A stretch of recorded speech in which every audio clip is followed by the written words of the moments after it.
Well, good morning, everyone. I'm going to give you a brief word of encouragement on workout motivation number 3.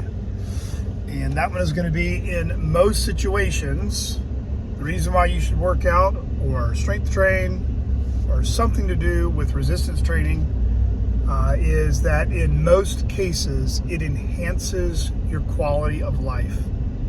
So just give you a personal story. Back when I was around 19, I was at Valdosta State University, and I had already been playing or doing most of the off-season training for college football.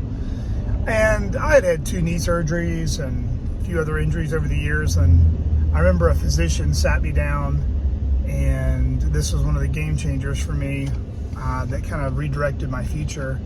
But one of the things they said, what did you do to your knees? And I said, well, I've torn meniscus in both knees, et cetera, and so forth. And they said, well, after we looked at your knees, man, we think you ought to really reconsider playing contact football.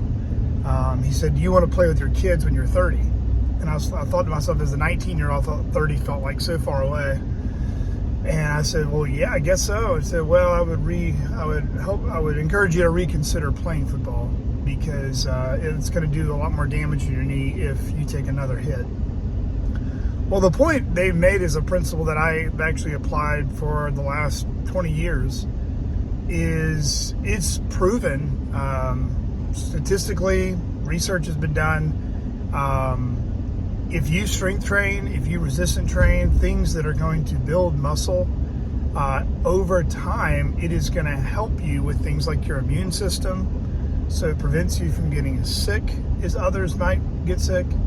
It helps prevent injuries because you have muscles that can uphold that weight, especially with your bones and your joints.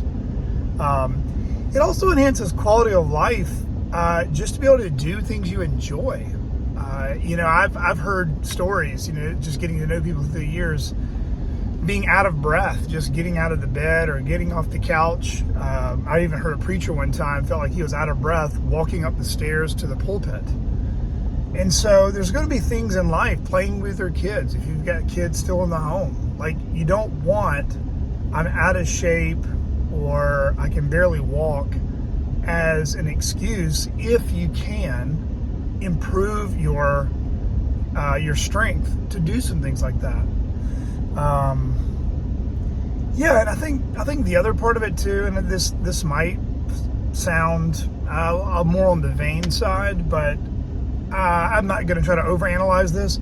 I do think people who exercise, who strength train, who give themselves to some kind of bodily exercise on a semi-regular basis or regular basis tend to have more confidence. And I don't mean necessarily prideful and narcissistic and vain, but yeah, confidence just wearing clothes, confidence in doing tasks. And that just kind of overall enhances your psyche a little bit, just your overall wellness. So I could go on and on about enhancing quality of life. Obviously, if you play sports or you have physical activities you enjoy, but really just being able to function throughout life without chronically or constantly making I'm out of shape or I'm too weak or I'm out of breath the constant excuse, if you're able to put yourself in better shape to do those things that you would enjoy. Going for hikes, going for walks, playing sports, working in the yard, doing things with your kids or friends. Yeah, so that would just give you that another motivation to take care of yourself physically and to exercise, is that it enhances, for the most part, the overall quality of life. God bless.